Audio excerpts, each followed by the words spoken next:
Yo, what is happening? Welcome to day 22 of Couchdoodles Live Inktober edition. The OBS that I use redid their entire menu, so setting up today was a little bit of a trip. What up, Andre? What up, Mr. Green? How are you, sirs? Happy Tuesday to you.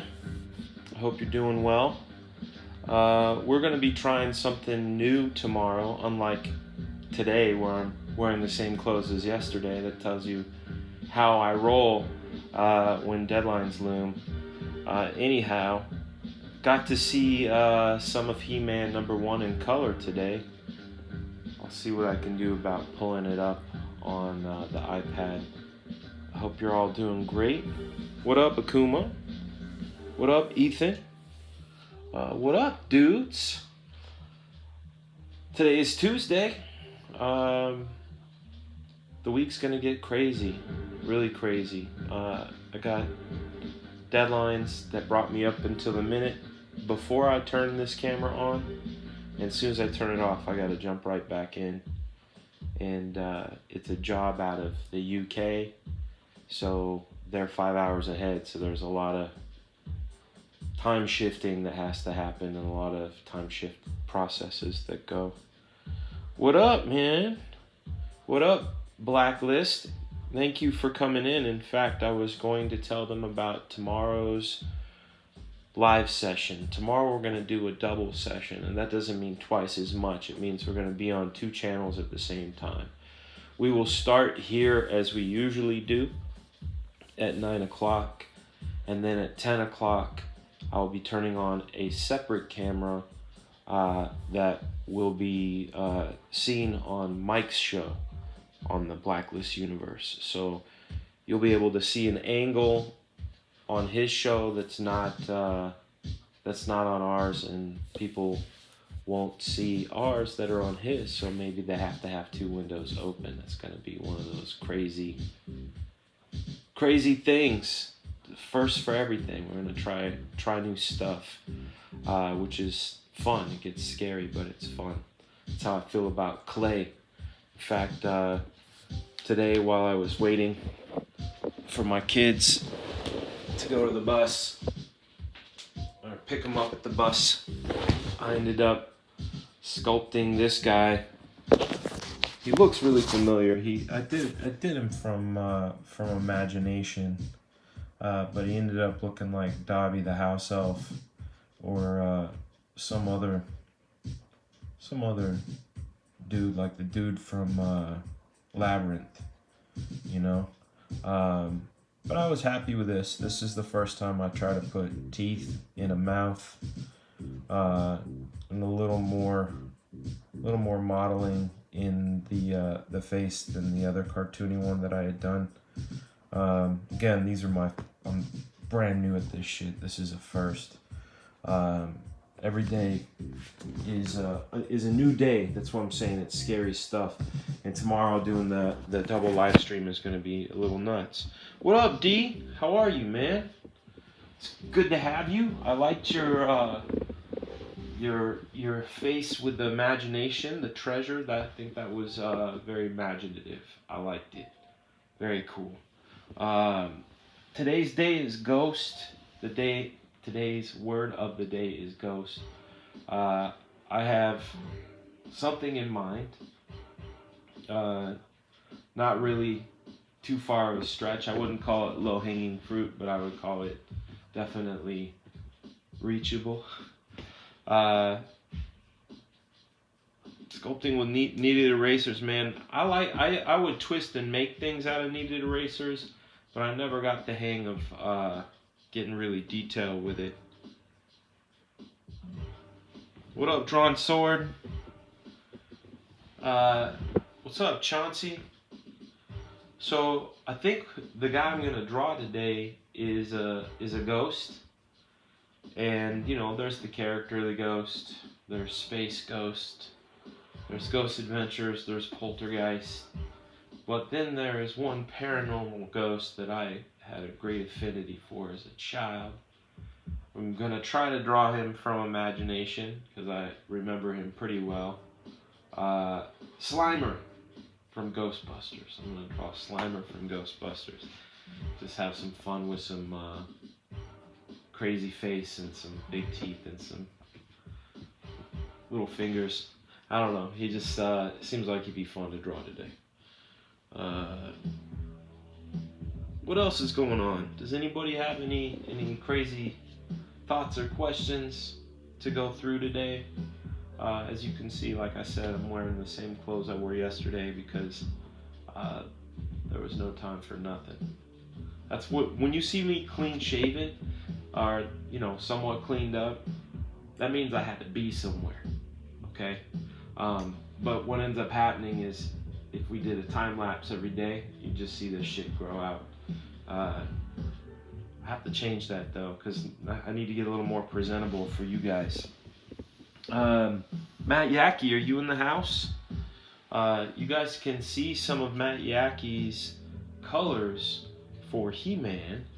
The link was shared today on Twitter. I don't have the link ready until we go on. Well, let's do that. Why don't we just do that? Let me see if I can do this.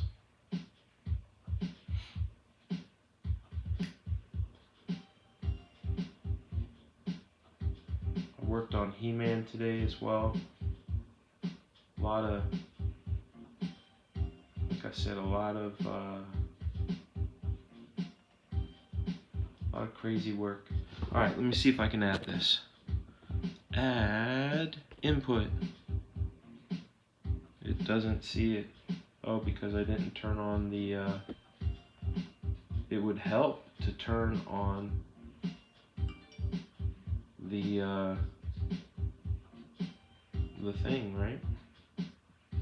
There it is. Bam. Sorry about that. I feel like I'm on another planet. Okay. Boom. Here we are.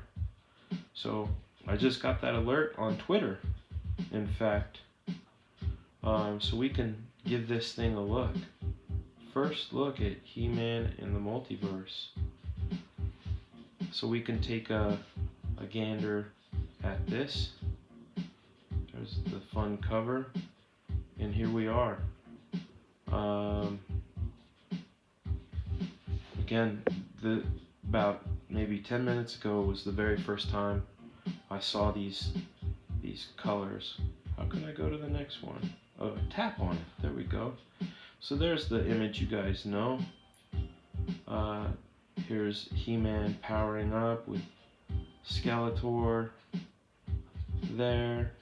He-Man coming out and seeing something. Oh my gosh, what is this? Anti-He-Man. Bloody Skeletor, dead Skeletor, oh my gosh.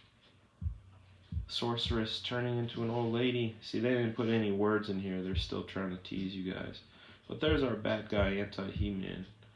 And then here we have a little bedroom scene. And then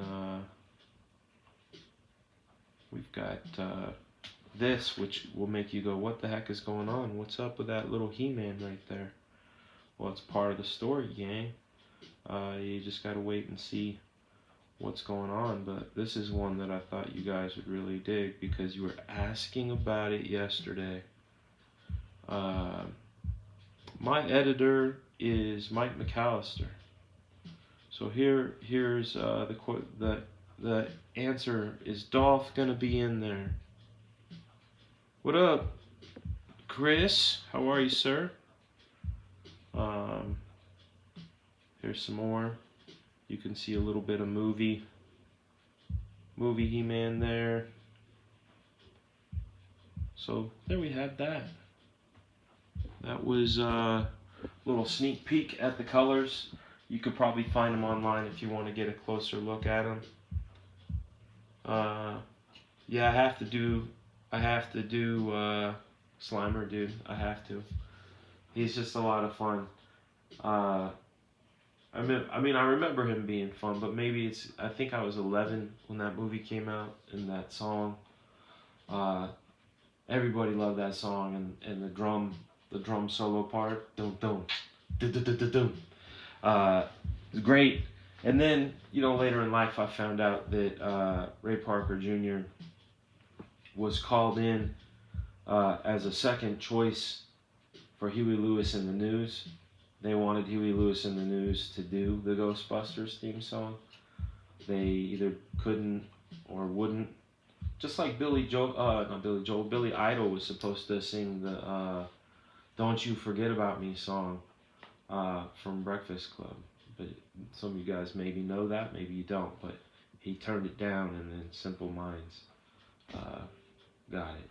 But going back to the Ghostbuster thing, whoever hired Ray Parker Jr. said, "Listen, we want Huey Lewis in the News. We want it to sound like Huey Lewis in the News." So they basically took "I Want a New Drug" and wrote Ghostbusters on top "I Want a New Drug." And in fact, they didn't change it enough because they were taken to court over that song, which is kind of crazy, right? Let's see here. I will, Mike, I will tell Mr. McAllister you said hello. What made you decide to follow a creative... Man, Chauncey, man, these are always so good. I'll read this. I stopped dead tracks because I was so impressed by it. What made you decide to follow a creative career, though possibly risky, rather than something more stable? I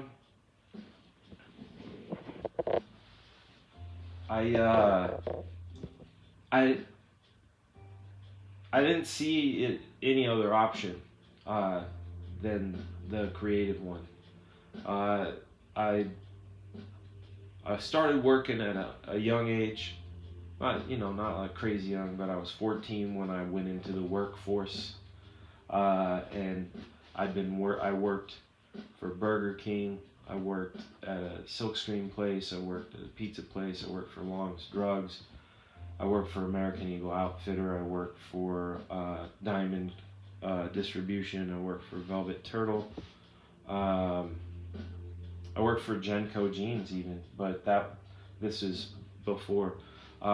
So all of those, even Interactive Composition, which was a textbook company, all of those had me doing jobs that were non-creative per se. You can get creative making a pizza, but mostly you're making pizzas and watching an oven. Burger King, you're just making sure your cog is a fluid cog. During all of those jobs, 14 to 18, and when you're a kid, 4 years is a long time. We've talked about this as far as relativity. 4 years to an 18-year-old is equivalent of a quarter of his life. A quarter of my life is 15 years. 4 years to 15 years, that's 15 years feels like those 4 to an 18-year-old. So I felt like those 4 years of working a quote-unquote stable job, I feel like the whole time I was doing them, all I thought about was creative jobs, and I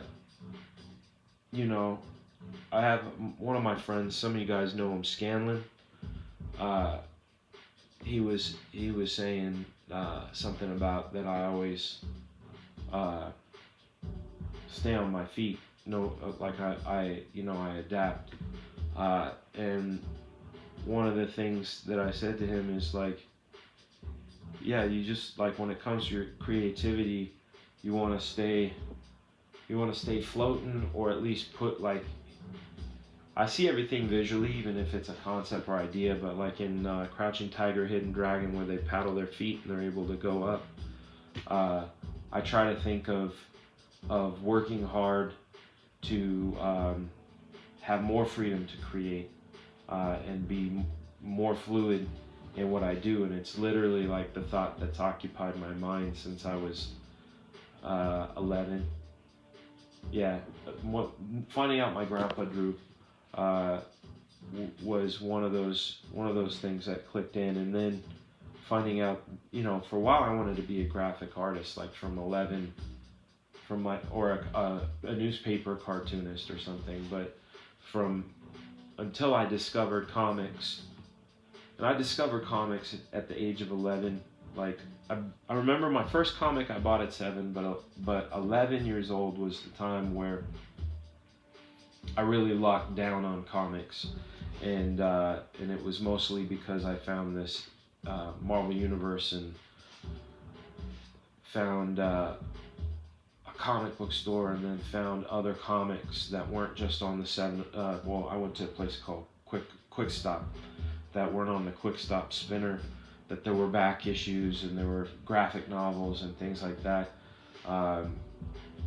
As soon as I found out you could do it as a profession, I remember there was a company. I'm not sure if they're still around. They were called Eclipse, and they were one of the people I was shopping my samples to as a kid. Like from the age of 14, like I said, 14 to 18, I went to every convention I could. I did tons of sample pages, with the just crazy thought of wanting to do it for a living. And when I shot my stuff, to Mike Friedrich at Star Reach, which was like an agency, and they told me they couldn't rep me until I was 18. Eclipse, they gave me a packet, and the thing that was cool about their packet is they were very upfront, like with expectations. A comic book penciler is responsible for this, a comic book inker. So it was like very eye-opening in the sort of partitioning of the jobs. And then they also gave like a salary. If you do, 12 issues a year, you can make up to. And I remember at the time, this was like 88, it said a comic book penciler can make $45,000, and in 1988, that was a good living.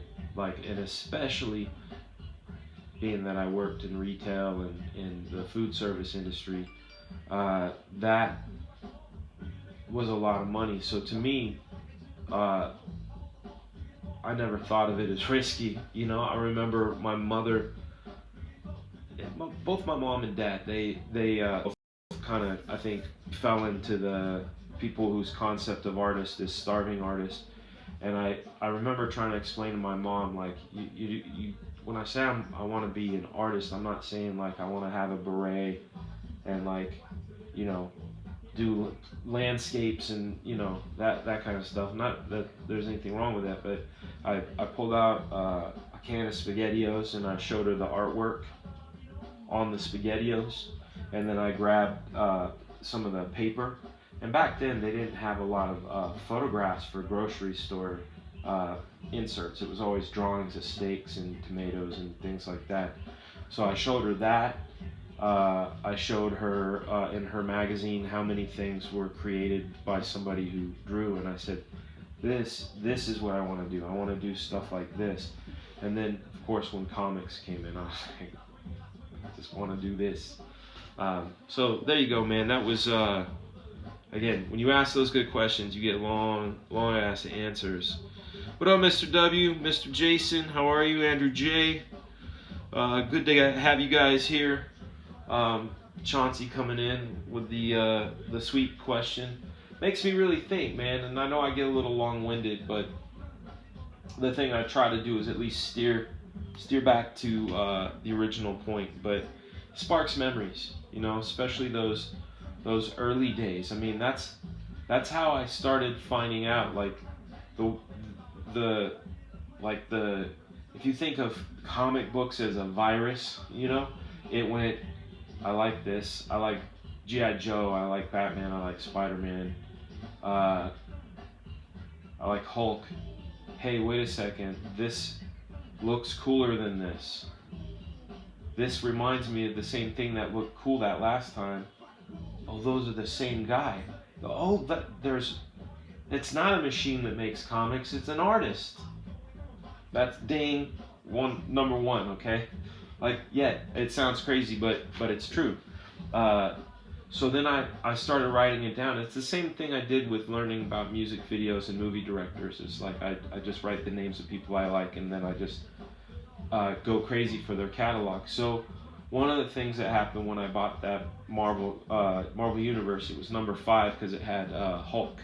I think it's Hulk to the Gardener or something like that. I forget. But it was number 5, John Byrne cover, and that's whose art I really liked, and that's why I was drawn to it. But as I started flipping through it, I noticed they would list first appearance, you know? And of course I was a kid, so I assumed that they were in the back room at Quick Stop.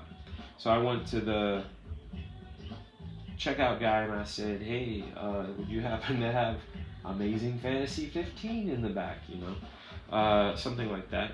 And he said, no, we get a new thing every 2 weeks, and we give them back what we don't sell, and we put the new ones out. So as soon as the new ones come in, the old ones are gone. And I was like, well, how am I supposed to get Amazing Fantasy 15? And thank goodness this guy was there. Some guy said, you need to go to the comic book store. Ding, that's another one. People draw these. I like certain people more than I like others. There is a store that just sells comics. That was the big path. But I remember that Marvel Universe. I noticed that there were certain characters drawn in a way that I liked more than other people's, and Mike Zeck was one of them that popped up. Art Adams, of course. Burns always popped out. Ron Friends always popped out. As far as like ones I liked, and you could go, oh, who drew this guy? Oh, that's Mike Zeck. Of course it's Mike Zeck. He's dope. And then anyway, that's how this stuff happened. Do I remember what my first convention as a pro was? Mike Green, that is a good question. Rock a beret in Boston. These are my love clothes. My very first convention as a pro, and this is once I was on Bloodstrike, was in Pomona. And it was 93, I believe. It was 93 because I had Brigade and all that, but this was early. No, was it early 93? Anyhow, it was as I was working on Bloodstrike, and I was an actual guest, or my name was in a program. And I remember Will Spertasio was there. Brandon Peterson was there. This really new guy called Travis Charay was there. I have a few snapshots somewhere. I wish I had them, but I remember it a lot because I had the Oscar the Grouch shirt, like in the Extreme Tour book. I had a blue flannel hoodie with a white hood and a black cap. I know it's just weird, but yeah, I remember that. I remember my very first signing ever. It was in New Jersey. In fact, what's crazy is D happened to find. So when I did this signing in New Jersey, it was the day the book Bloodstrike 1 came out. It was my very first signing I'd ever done, and it was out of state. It was just kind of crazy, and they had decided they were going to do a limited run of 2,000. The store, this is how times had changed. This store ordered 2,000 copies, okay? And we signed and numbered all 2,000 of them. It took an afternoon, and that was the day my signature evolved.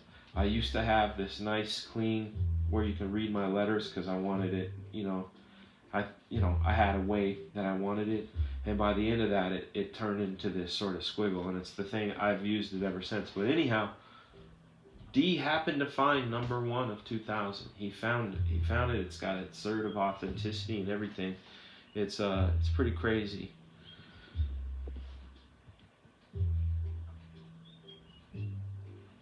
I agree with you, Jason. In regard to your comment about the some of the colors overpower um, the styles of artists, I'm with you on that. You know, there are guys that are delicate with it and don't overpower, like Marty Gracia. I think Matt Yackee is one of the good guys that lets the things work together. Um, I I'm not bad mouthing because I understand it's a look. You know, like if they're wanting the end result to feel painted, and I mean obviously it probably is what it wants to be, but something like Ryan Stegman's work on Absolute Carnage, every time I see him post his pencils, I'm like, yo, these are so good, and then I get the book, they're still good, but there's like I can't see Ryan's work. I mean, obviously the colors there in doing that, but like all the noodling and the fun gone. Uh, and again, that could be the progression of things. You know, like music changes, art changes, cinema changes. You know, like that could be me going, I miss the grain, I miss the graininess of film. You know, it could be me saying to get off my lawn, you youngsters. That's what it could be. Uh, I don't think so, Chris. Cause Philly, the only time I ever did Philadelphia was last year. That was the first and only time, and it was the Keystone one. Maybe at a different show, possibly, but I remember that was my second time to Philadelphia. But the first time was for Heroes Reborn in '96, and I wasn't even there on an official capacity. I was there to document it.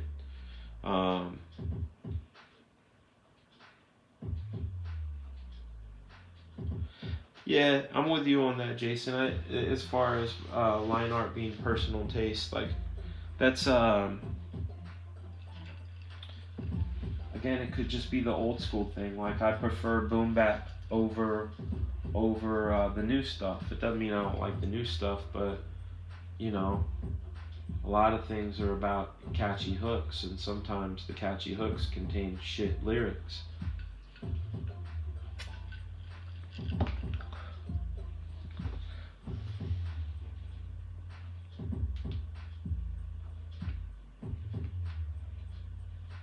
Oh, Davy Jones. Yeah, Jason, I already got my thing. Am I gonna do Las Vegas Amazing Con in 2020?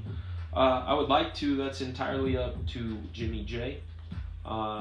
If he would like me as a guest, I would love to be a guest. I love that show. I love Jimmy. Um, so yeah, let them know. Say we want Dan Fraga back. Uh, how do you know when a piece or project is finished and needs no additional work? Um, when the thing that's in my head has been manifested, that's one. Two, this is really the real key, the real secret here, and a lot of times I talk about intangible sort of mindset stuff where you gotta kind of change your mindset to do this. This is a more practical one. When the deadline says it is, you know, that's how it goes. And like if something is got to be done by a certain time, then it's got to be done. You know, I know Frazetta would go back and repaint over things that were already in print and adored. But I think I work so much and so fervently that there are times where I will look at jobs, especially storyboard stuff, because I do them so fast, and a lot of times, like right now, like I almost didn't do this live stream, but I'm working fast on this other thing, but you go back and you go, when did I draw that? and then you go, what job was that? Oh shit! Wow, that's like erased from my mind. Like the Ricky Gervais show. I haven't watched any of my episodes since before they aired, so it's been a good almost 8 years since I've watched one of those. But I'm certain now if I watched them with fresh eyes, I would laugh or start calling retakes. But deadlines, man. Let's see. That would be awesome. Thank you, Mr. Dubs. Akuma, I like a blend of both as far as rendered pencils and inks, Art is never finished, merely abandoned along those lines. True.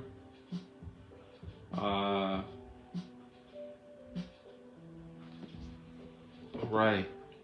So I think what we're going to do now that we are past the 30-minute mark, and I will continue to check. I will continue to check the comments as I draw, but we're going to jump into drawing Slimer right now. Starts it broadcast. There we go. It's working. I'm going to add this bad boy back in. Here we are. Here we go. All right.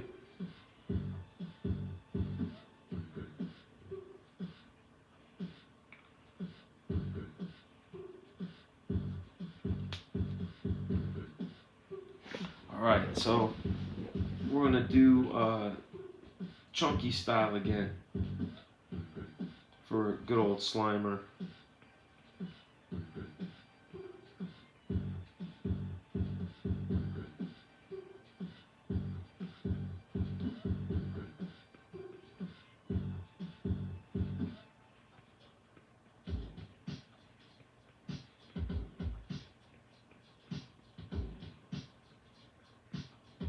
This is how I remember him, but I could be wrong.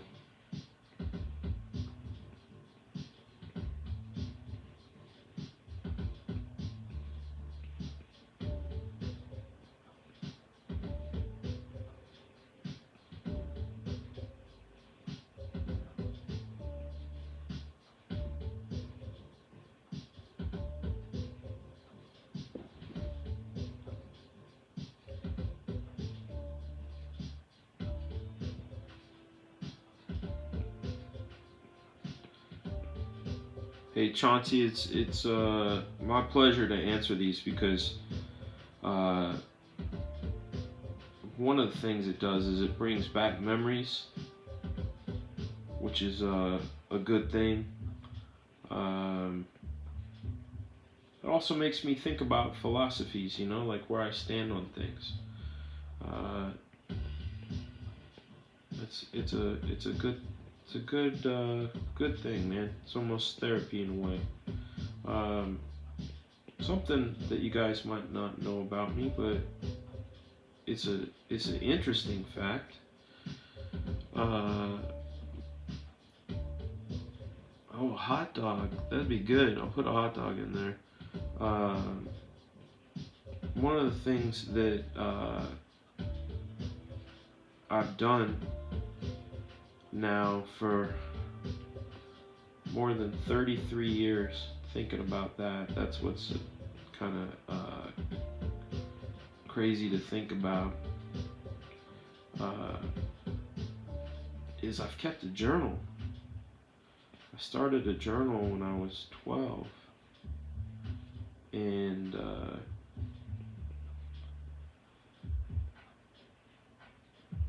it's always interesting to check out because I can go into where my head was at when I was that age. So a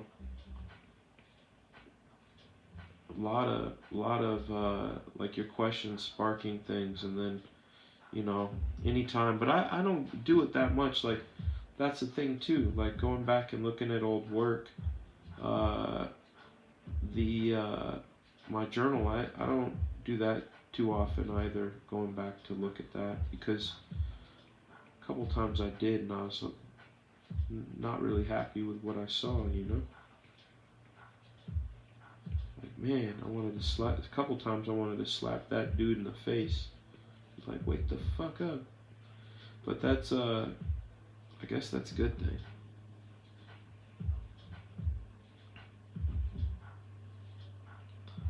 Yeah, the Joe Mabs run on Savage Wolverine, and I think also what was that?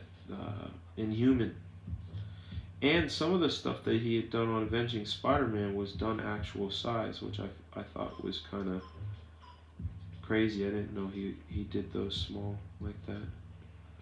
That's pretty cool.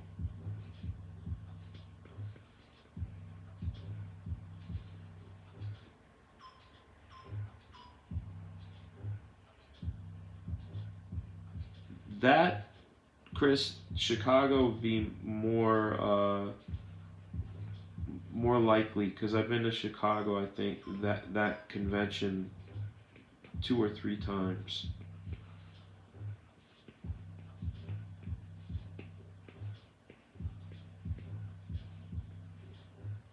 All right, here we go.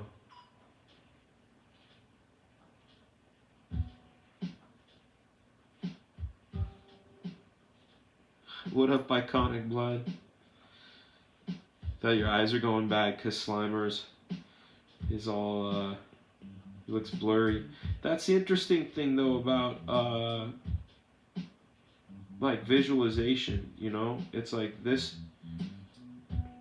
what we're doing right here is almost like I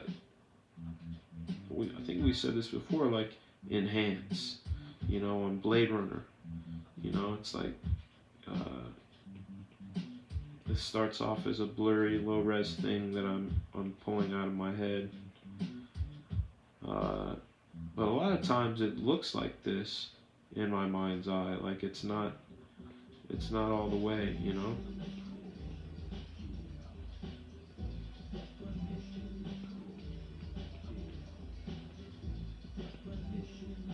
There you go. Hopefully this looks like Slimer. It's been a while.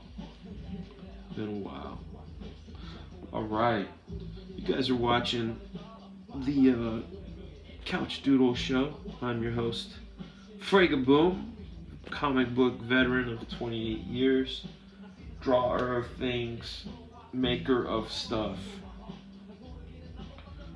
All right, bam. Bring down that opacity.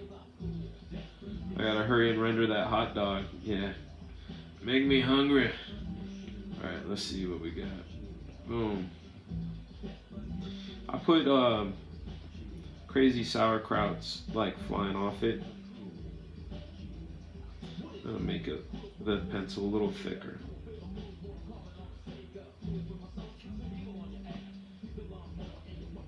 So as I'm doing something like the sauerkraut here, I'm fully in the mode of thinking about its crunchiness, its sort of vinegary fermented, you know. I'm thinking about that because I like sauerkraut, and if I'm gonna draw it, I'm gonna try to draw it in a way that I think would serve well in a cartoon. I don't know. Put the little end of the wang, the hot wang. There we go. There was this place that we used to live by in the valley, and I don't even remember the name of it. I just remember the thing they had on their door. It was like, such and such hot dogs, the ones with snap. And I always remembered that because like when you bite into it, the casing snaps, you know? What up, Rooster? It's good to see you, sir. growing a hot dog right now. Maybe have some onions, some chopped onions in there too. And our good friend Overlap helps us really sell the idea that these things are in there. Depth cues.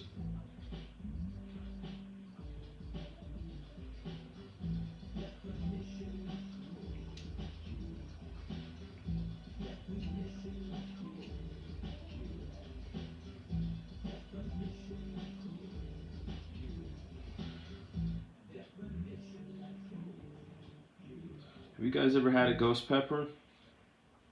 Speaking of peppers, what up, Circuit? How are you, sir?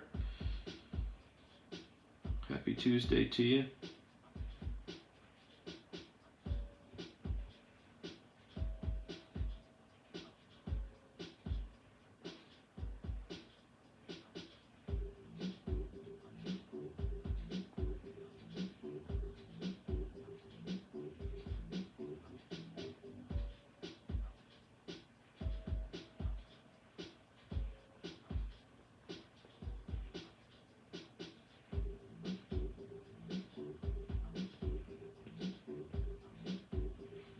Getting all quiet again. Punch up that depth. That's right. That's what Overlap's all about. So we got a little sauerkraut hot dog. Let me get some of that mustard.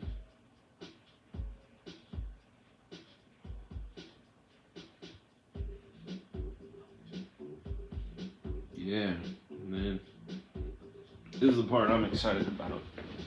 I love drawing faces. What traits, if any, do you think that creative people have as compared to people who are not creative? Curiosity.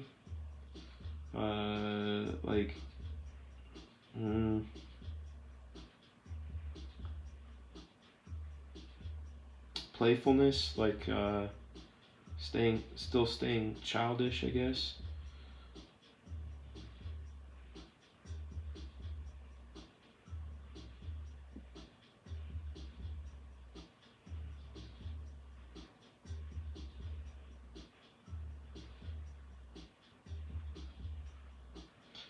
Let's see, what else?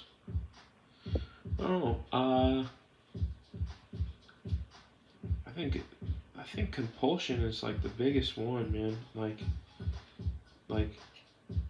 needing to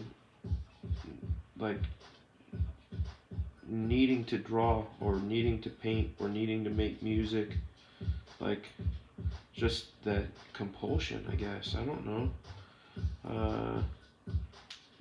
I think having a brain that makes silly connections, everything when it comes to creativity. I mean, if you think about it, there's that old adage that everything is a remix. Everything is a sort of a, you take an idea and combine it with another idea. Star Wars is space opera, taking some Japanese hidden fortress and but then Star Wars becomes its own thing, and then other people go, oh, it's 5 parts Star Wars, it's whatever. I think everything is a mashup.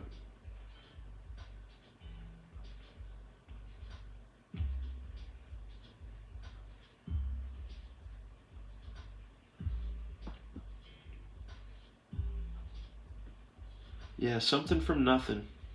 Something from nothing is a good way to put it. I think that's a good nutshell for sure.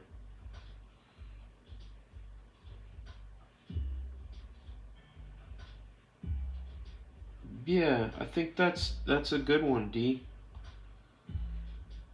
The creative adult is the child that survived. I think that's excellent.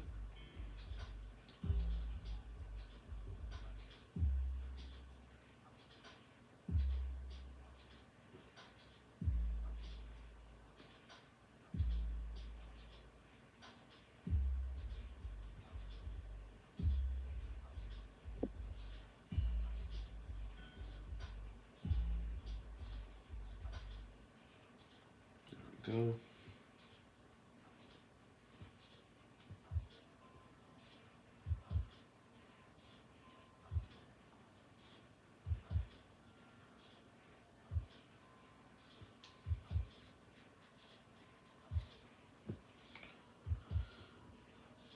Feels right-ish.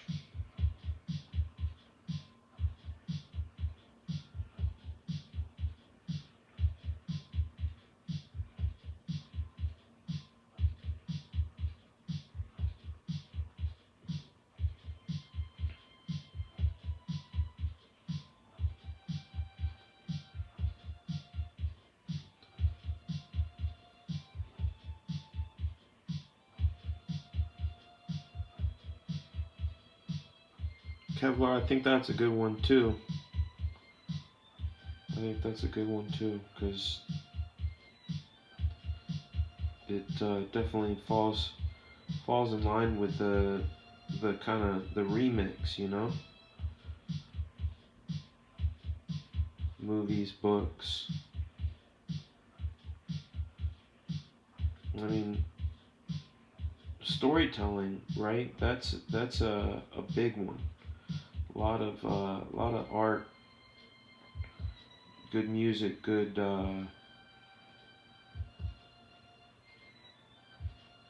books, good plays. They make you feel, you know, not just excited, you know, not just like, oh, that was fucking awesome. Even though I like stuff like that, you know, like when it comes to the Marvel movies, like, you know, regarding what Scorsese and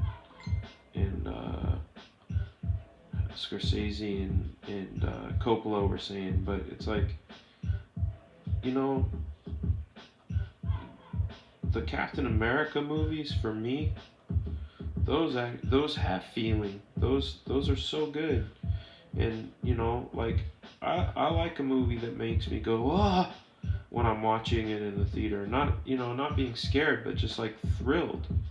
Like I like that, but I also, you know, I like a good movie. Like my favorite movie of all time is Shawshank Redemption, because uh, the feels of it, you know.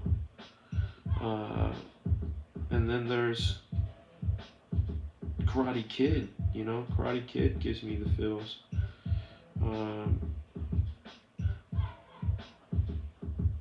but I think, you know, we want to tell stories, um, and I think stories reassure us or inform us.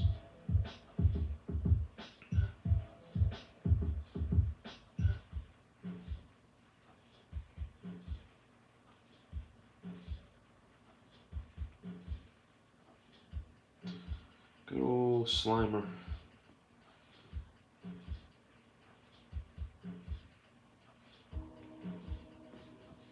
Now that the hot dog's in there, I gotta change his eye line.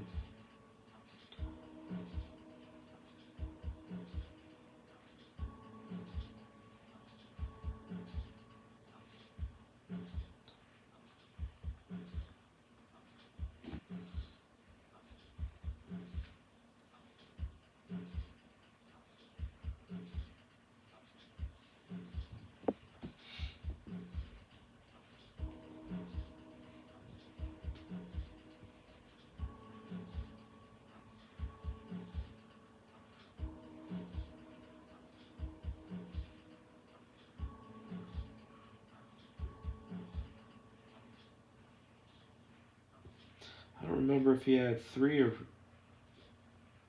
4 fingers. I'm gonna draw him with 4, like a humanoid.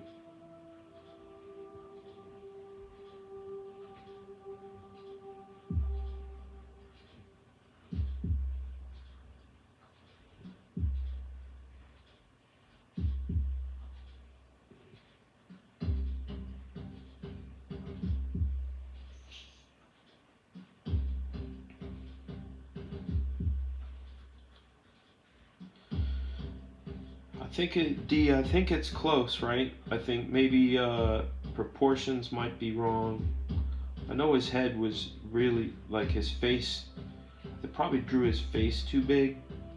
Like I think maybe his face was even smaller than this. But again, this is it's.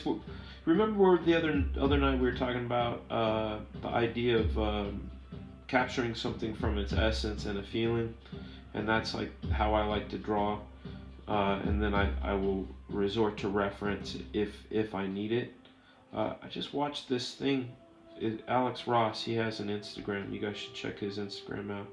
I was watching his IGTV, and it was in the studio with Alex Ross was the name of the video. But in it, he was talking about that. You know, he'll draw from imagination, but nothing really reinforces an idea like having a photo. And you know, he shoots his own stuff, so you know, more power to him on that. But I'm of the mind like, and I guess that's his style. He's an illustrator, so I'm not even gonna knock it. What I do is a completely different thing. But like for my money, and we've talked about this before on this show. It's that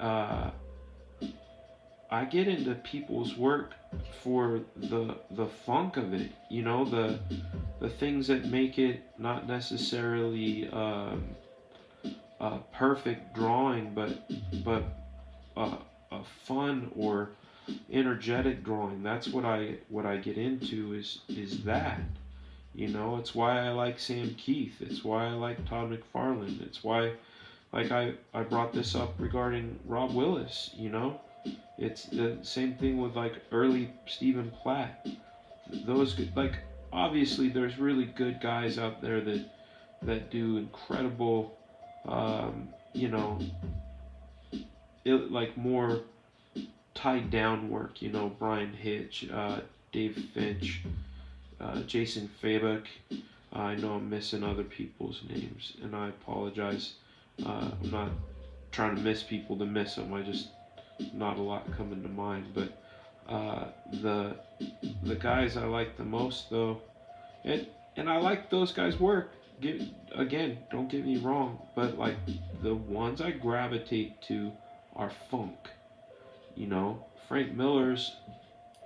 I saw Frank Miller's Dark Knight before I ever saw his Daredevil.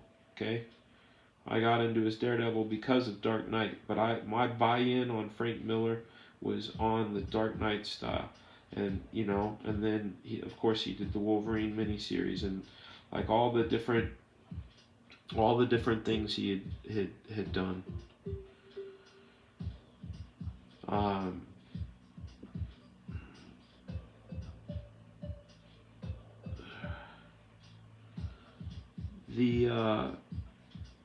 What do you call it? Yeah, sorry. Again, I've said it before. If you want photorealistic, get a camera. You know, I mean, I'm not knocking those guys, but like, I have an affinity for funky stuff. Like this really funky hand here. This hand is kicking my ass, but I'm gonna beat its ass. That's what I'm gonna do.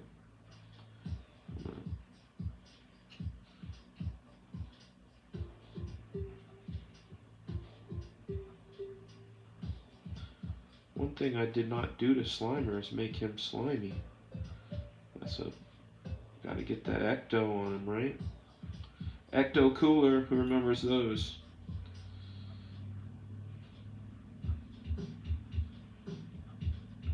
Old school.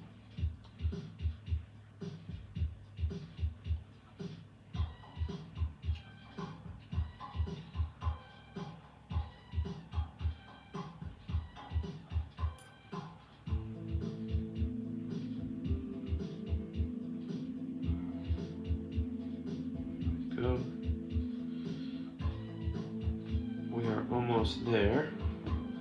we got to do the old layer trick. We're gonna slime him up in a new layer. Where are we at on time? 56. All right.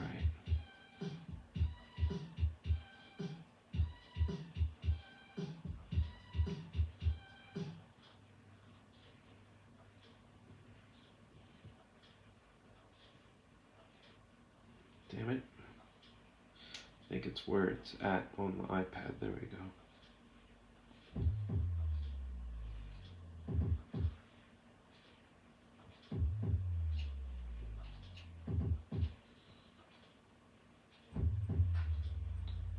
See if that curves down and then comes back up.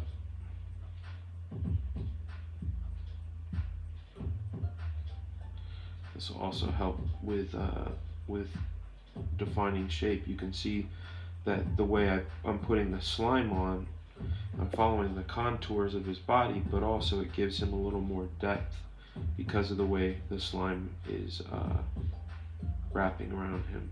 Some more overlap. Boom. Couple loose doodads here. Some that are coming from there.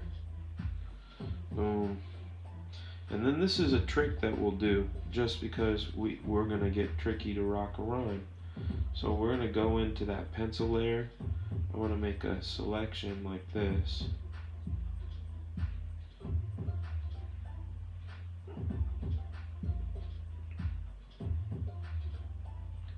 Where all that slime was. And we're going to copy it. Copy. And then what we're going to do is we're going to cut it out again.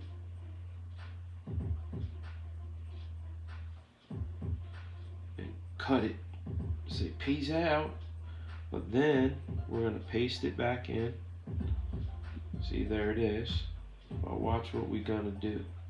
I'm going to bring Slimer's opacity back up, but we're going to bring where it's been slimed down. And now the slime is somewhat translucent. And then we just merge that down into that layer, and then I want to thicken up a couple spots in here that I see that need some value. That's one of the things I'm trying to work on now is punching up value. Make certain things pop more than other things.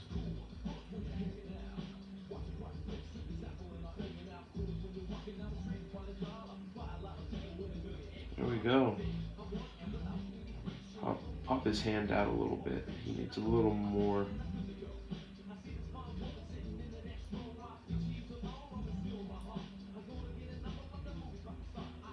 Same with the hot dog. A little bit under there, under there, under there. A little more shadow there, there, there.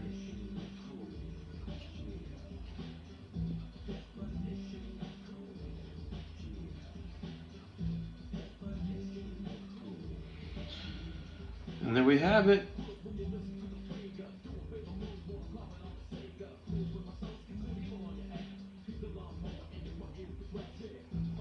There he is, our man Slimer. Take it easy, D. So here we have Slimer from Ghostbusters. How much time do we have? We have about a half hour. I think we're gonna do something to this.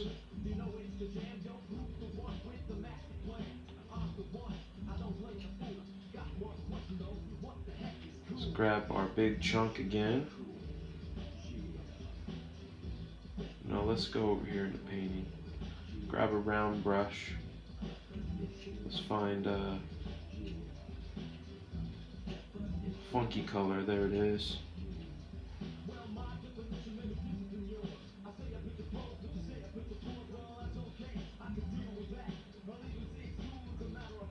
color this guy as fast as we can. Not even staying in the lines.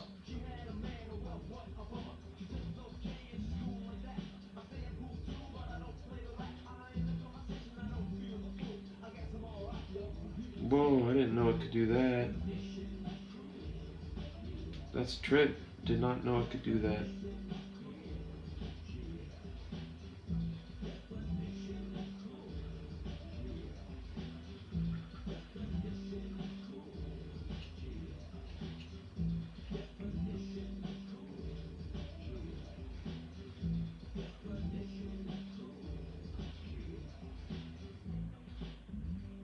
Go real graphic on this dude. I think you're right, Critias. I think you're right. Let me go back. What was I thinking, man? Let's see. Beast.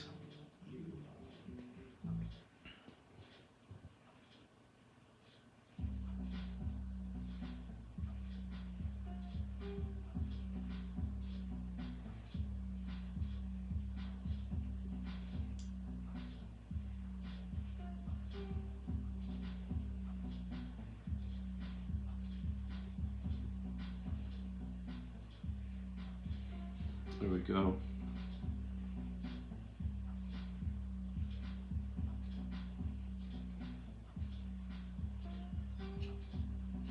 I think that'll do it.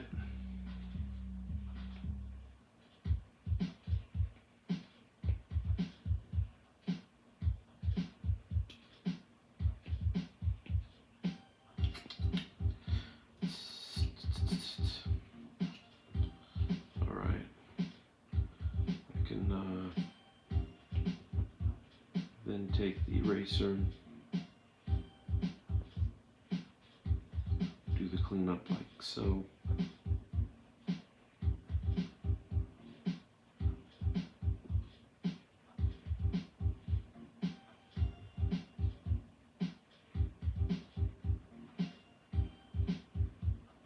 Alright, hot dog bun.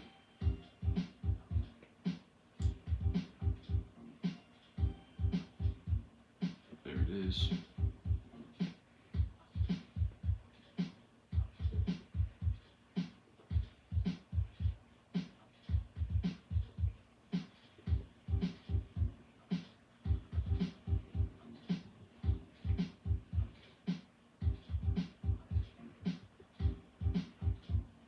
What up, Mitchell?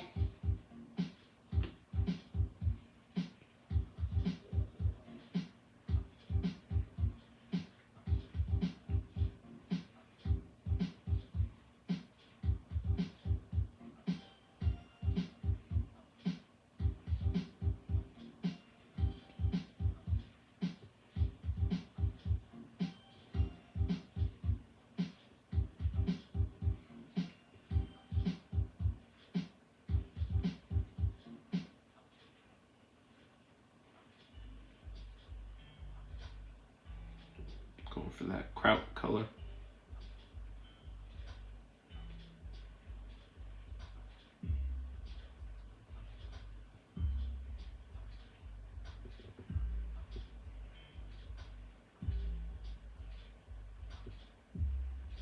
One of the many reasons Matt Yaki colors my work is because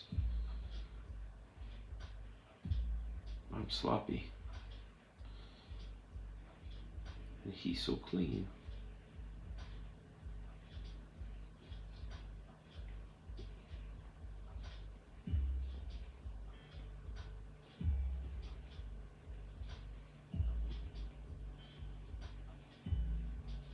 So this is essentially my flats pass, but I try to pull as much of the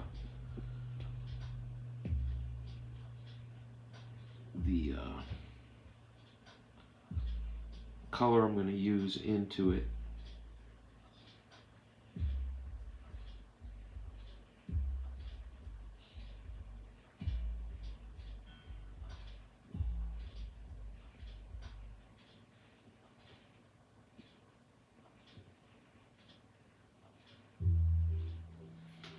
Boom. Get that onion color.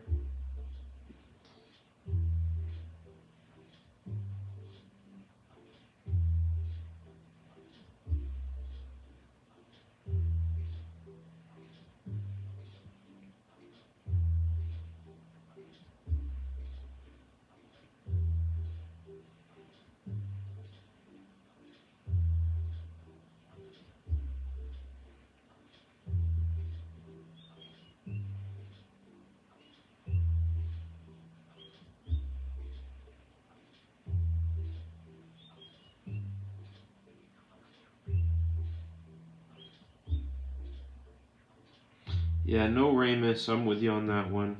It doesn't feel the same.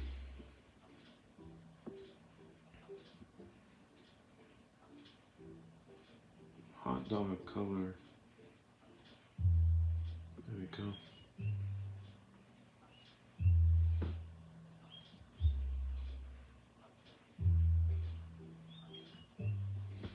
Unless you're looking for the nasty pink and grayish ones.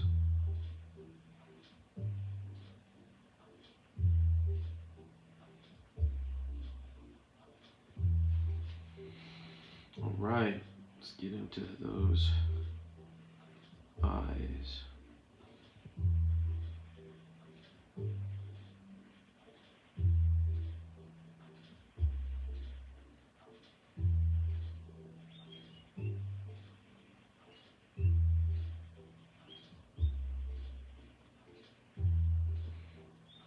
And then the gums. I don't remember the color of his gums if they were. I'll just keep them like a purpley color.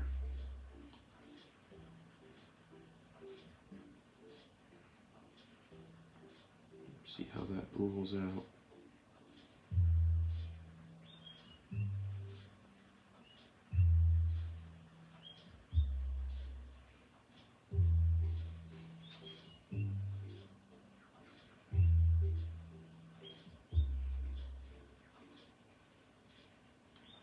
That'd be cool, man. I would love to see what you guys do color-wise. That would be dope.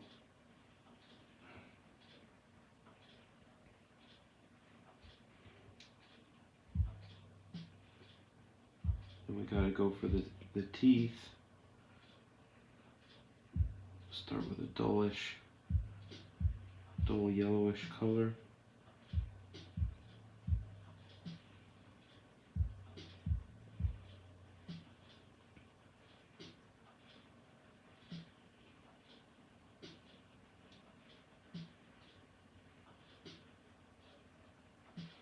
I'm going to show you guys some other tricks too when we're done coloring this. It'll be some effects tricks. I've never actually done them in Procreate before, so it'll be new. I've done them in Photoshop, but I'm hoping Procreate will pull it off. And the slime, let me see how this looks against that. No, I want it more saturated. Like, yeah, there it is.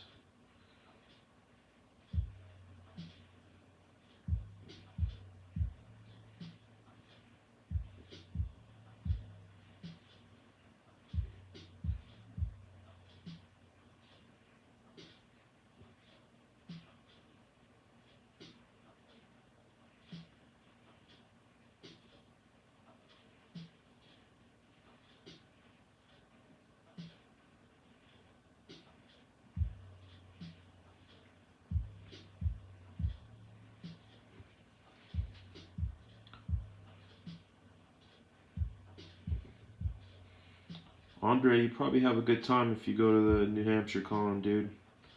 They know how to party there for sure. I know that. They, Randy's had this Halloween party for some 15 something years, maybe even longer. It's like not just popular amongst comic book folks, but like just a popular party in the New Hampshire area, which is fun.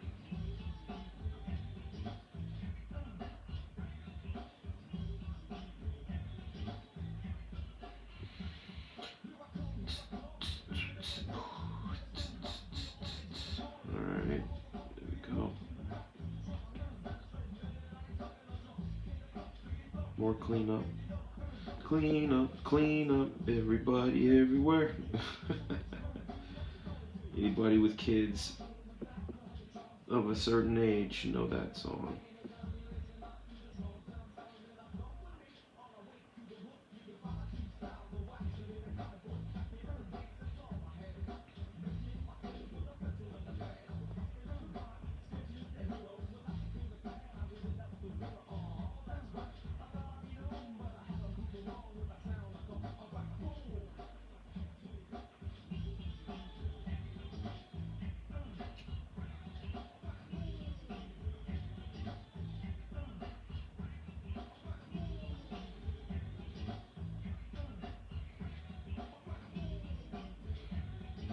Getting this under slime here. I'm actually getting a little anxious too.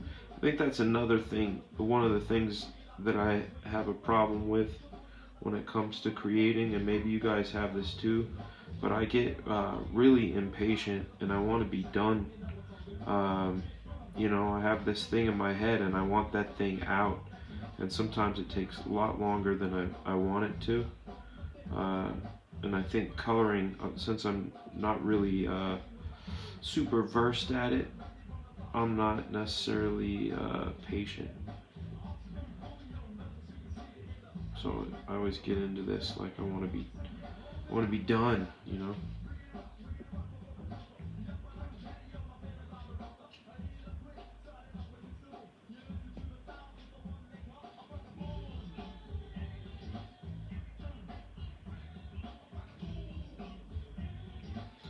All right.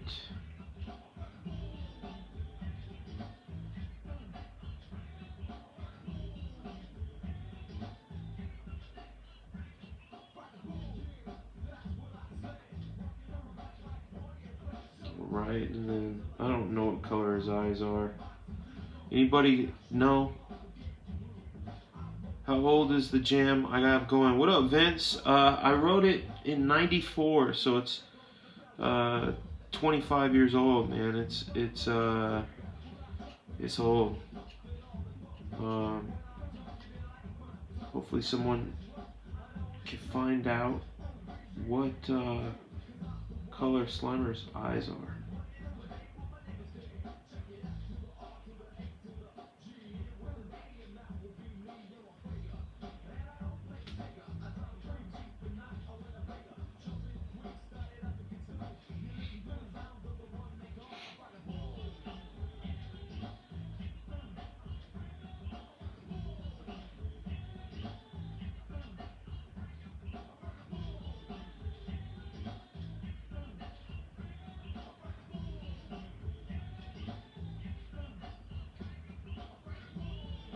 Give me some room. Give me some room, Fragaboom. So I want to put some blue in the highlights. That's what I'm feeling right now. I'm going to reduce the opacity down. And I'm going to hit him as if the light was on this side.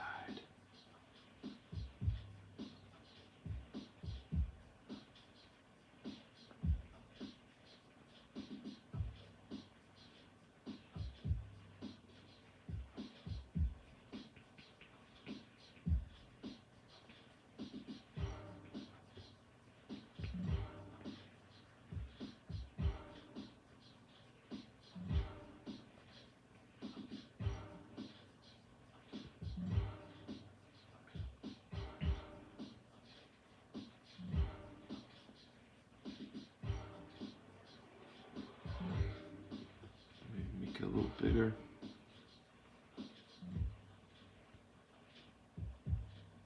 White to orange. Oh, what up, Vince? That's where I've seen that name. I'm like, I've seen that name. Very cool. You're working with a good dude. Spencer is a good man. Excellent hospitality. Funny motherfucker.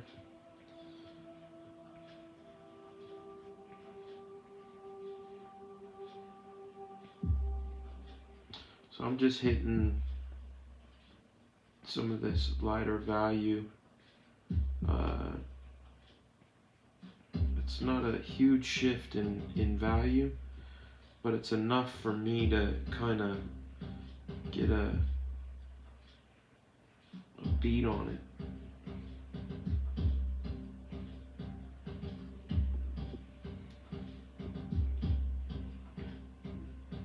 Take that, heat it up a little, go back into that green again.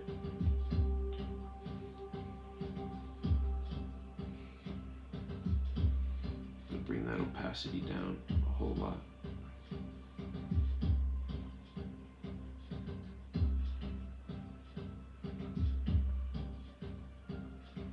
There we go.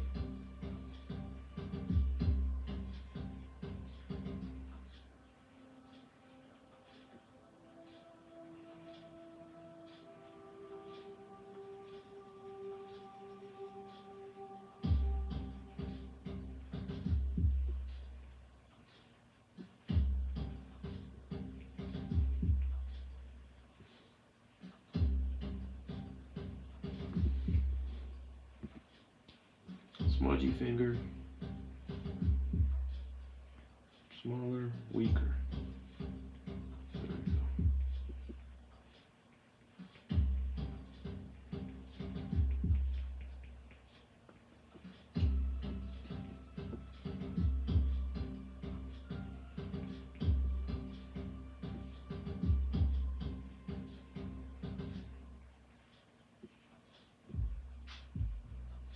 White eyes, red iris.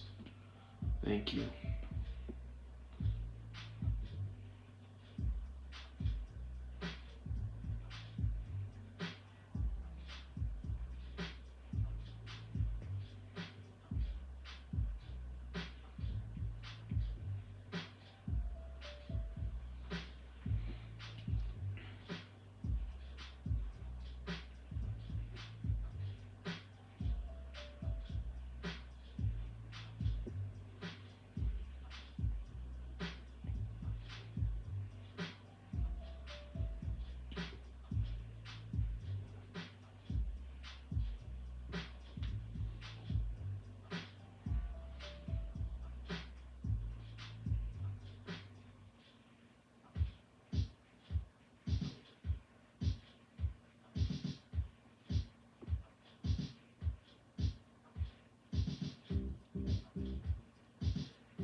All quiet again. Sorry about that.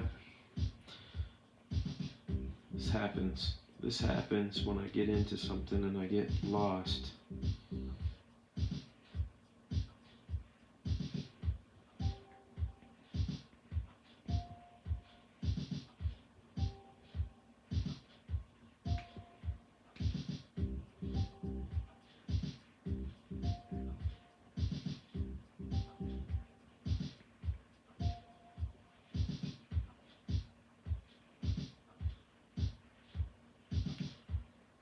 Go. What up, Broadwell? How are you, man?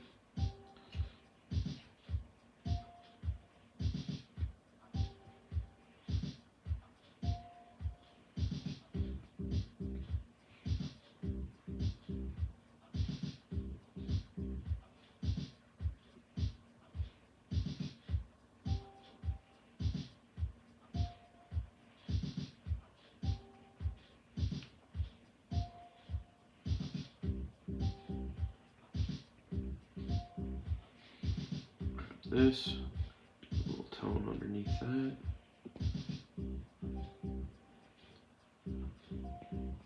Bigger brush.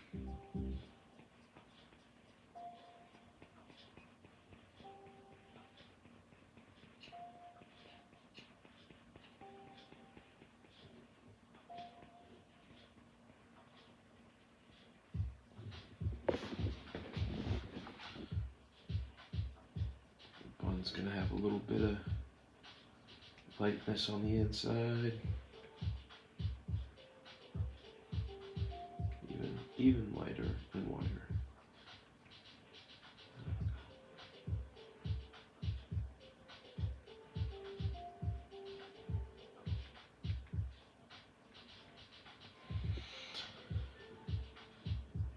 This needs to be darkened a little in the blue, like that.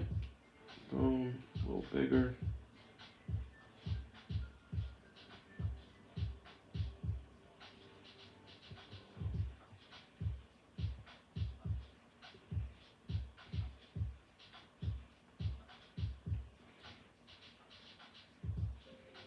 Flex some highlights on that slime. Let's get, oop, too big. Small out.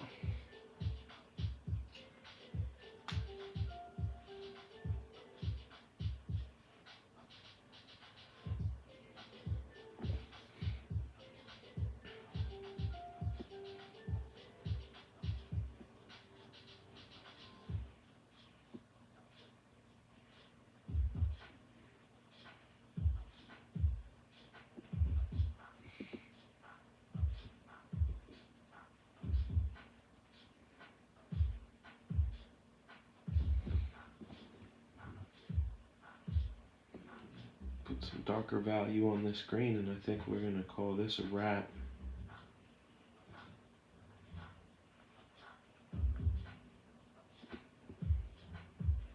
No, but I gotta show you guys the trick though.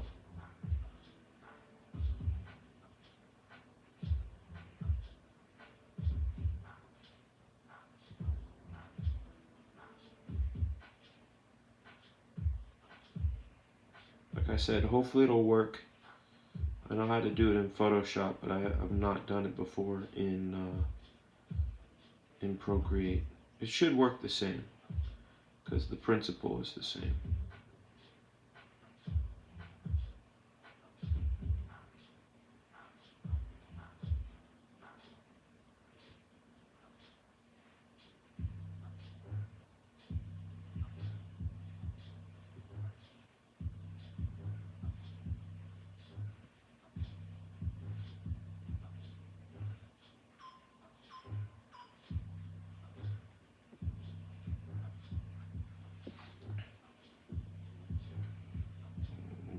Just try something real quick.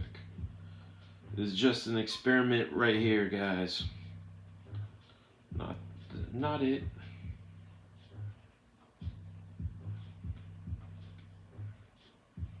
Try this right here.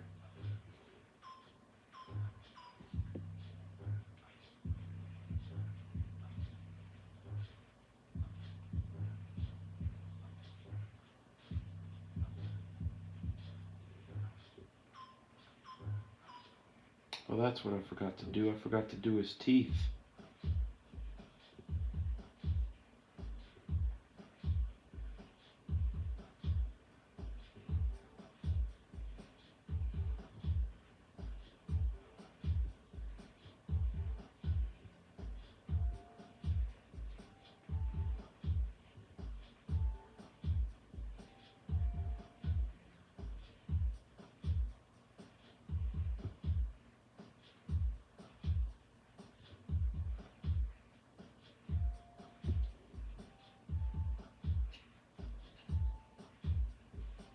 I think that little blue touch made all the difference, man. I'm not gonna make him glow with a blur layer, because then I'd have to put him against something to glow against, right? So I'd have to make the background black, which I guess I could do, if that's what you want to do. Maybe we can do that then, if you want to do that. So if I take this layer here, fill it with black, and then I'll show you what I'm gonna do though. But first I gotta do these teeth up.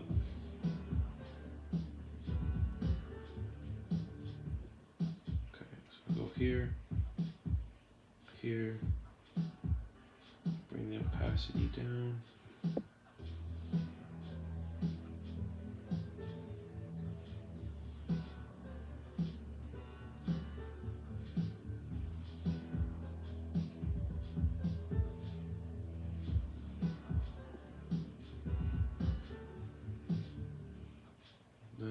Put some wetness on the gums.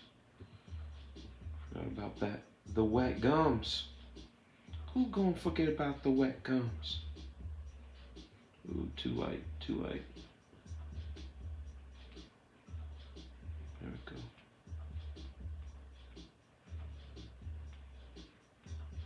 Little wet edges, you know? Think about that stuff. See, that adds a little difference too. And the little doody doots on the end of the tongue. And then a couple hot spots on the teeth. That. Here, there. That edge there, that edge there. Yeah.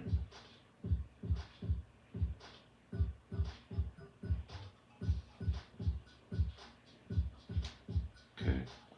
So here's a trick that I was gonna do before I do the blur layer, which in Procreate I gotta figure out how I'm gonna do that too, because it would basically be that. Oh, I get it. I remember now. Okay. So here's what I'm gonna do. I'm gonna duplicate our line art layer, and I'm gonna turn that duplicate off, and I'm gonna do where is it at? Color. That's not the one I want. I gotta find it first. Hold on. Overlay. Except that's not what I wanted to clone. My bad.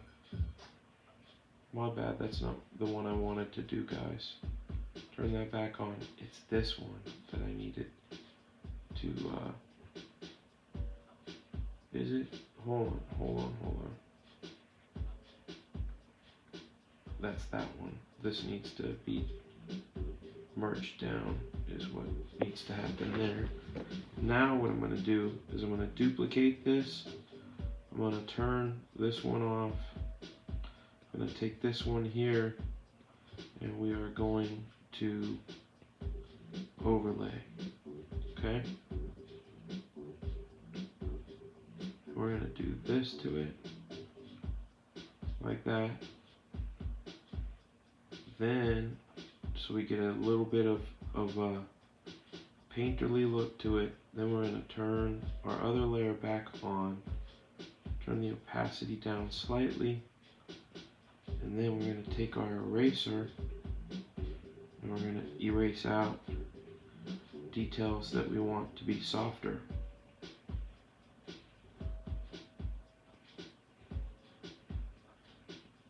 For example, the slime. Some of the edges of the hot dog. Some of the hot edges on the teeth. Edge of the nose, part of the eye. This side, basically the left side of the drawing, soften that out.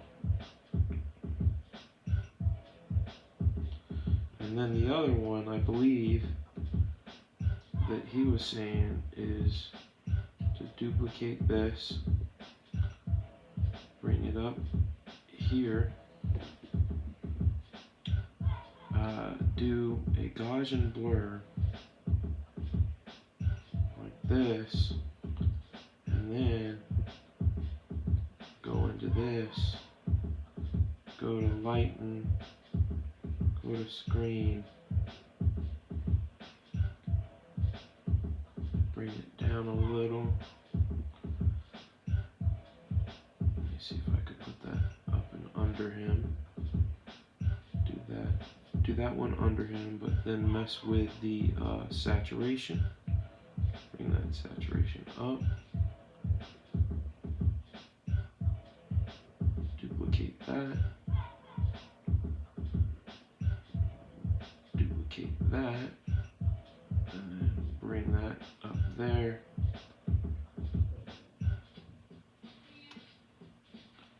And then we can come in with this.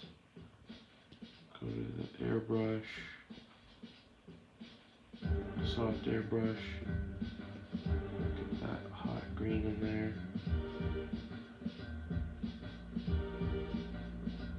Create a whole new. Let's duplicate that. Erase out a bunch of it. So.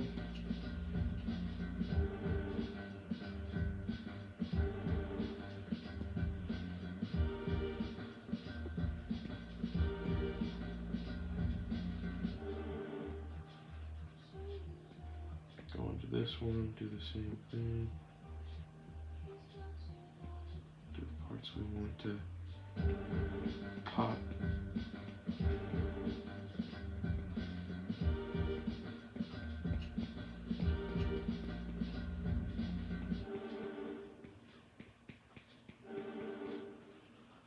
And there we go. And then if we go one more layer up here and make this guy a screen layer, let's call it screen. Take our airbrush, make it small.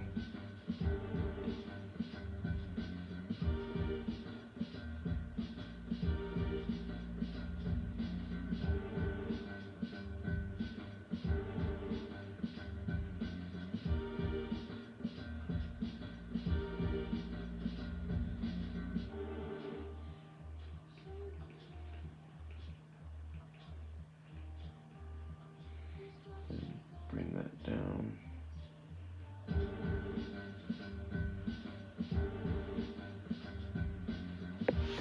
Yeah, I don't need all of that. Turn that one off. Bam. There we go. Highlight to my signature. Okay, let's see what I can do.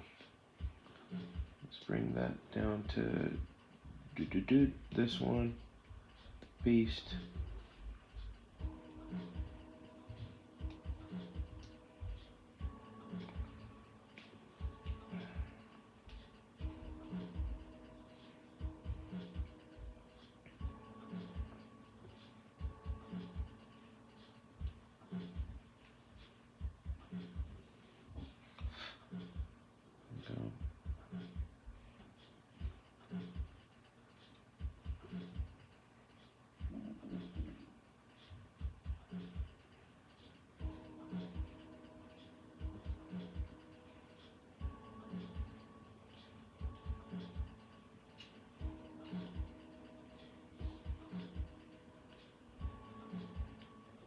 Alright, there we go.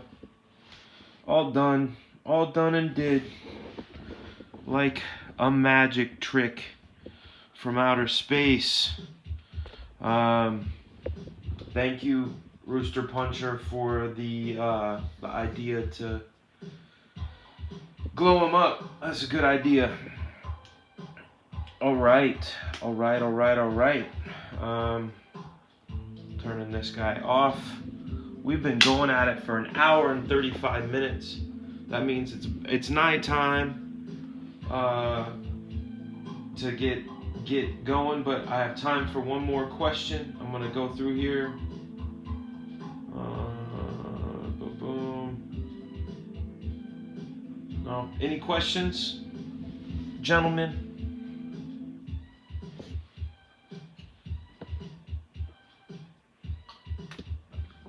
Dudes,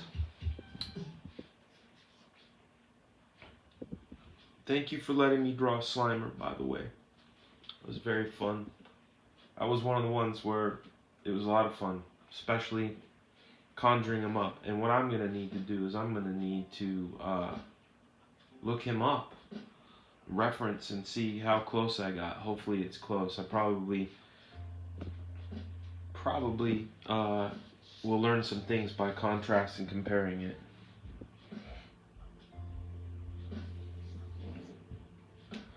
Alright, gang.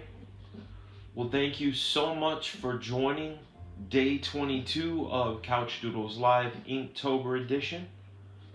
I've been your host. My name is Fragaboom, comic veteran of 28 years. Your pal. Here for you for any questions. Again, this drink is bourbon, my friend. It is same one, the Fighting Cock, that's been barrel aged in a small oak barrel for about 5 weeks. It's nice and smooth now, and it's heavy hitting. It does its trick. I've only had a few sips, but a lot of that's ice. My ice had melted. It's underneath the light.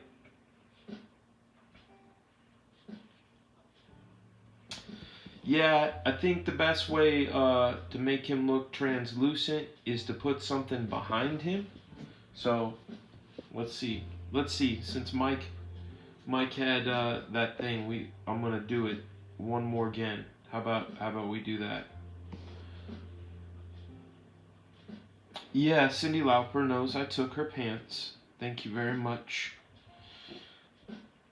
Sometimes dudes want to have fun too.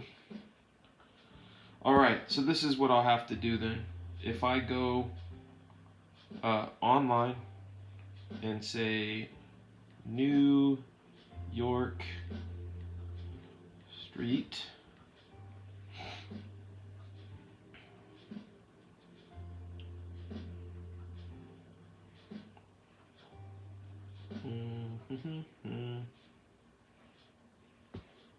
I like this one, so I'll take this, go to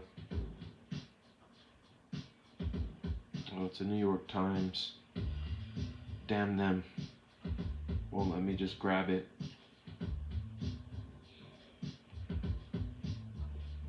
Add to photos.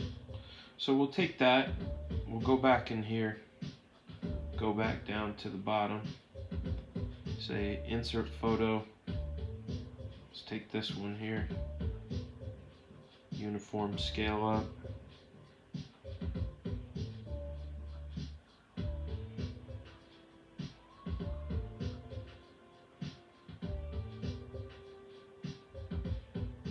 Like that. Okie dokie. And then with this layer, I'm gonna have to duplicate it, and then oh, you guys aren't even watching it. I need to add it. Look at that shit. I've been sitting here doing this, and you're like, not saying a dang thing. Hold on, let me input. Bam. Sorry about that. I added that photo. So here we are. So I made a copy of this layer. I'm gonna go into here.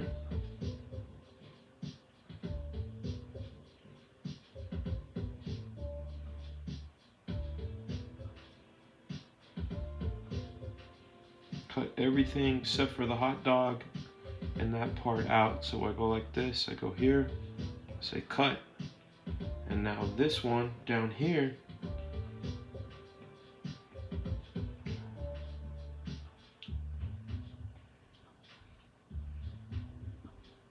go to lighten,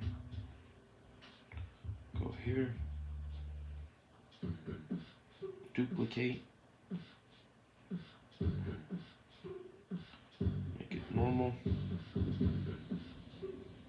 do that, like that, and then take my eraser, needs to be bigger. Well, that wasn't an eraser, that's why. There we go, eraser on low opacity.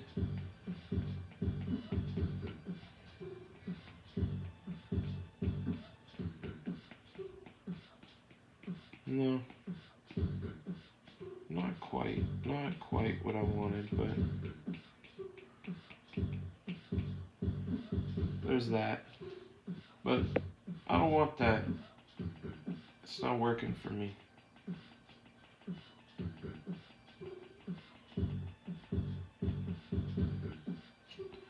Go to here, go to here, Keep it like that. Sorry, Mr. Miller. I can always do this. Ta-da.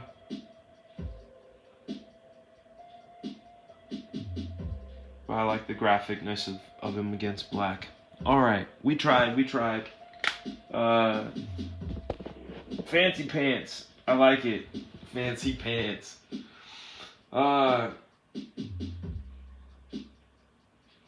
Who dipped out? No, Mike's right there. He said, if anything, try to find a way to make him look translucent. But if he did, then he did. Alright, gentlemen, thank you so much for joining. And shenanigans. Do me a favor, share this thing. Share it anywhere that you can find places where you think people would want to see it. And then hit that like button, hit that notification bell. Help your brother out. We're growing. It's been a good show. Thank you so much. Au revoir. Arrivederci.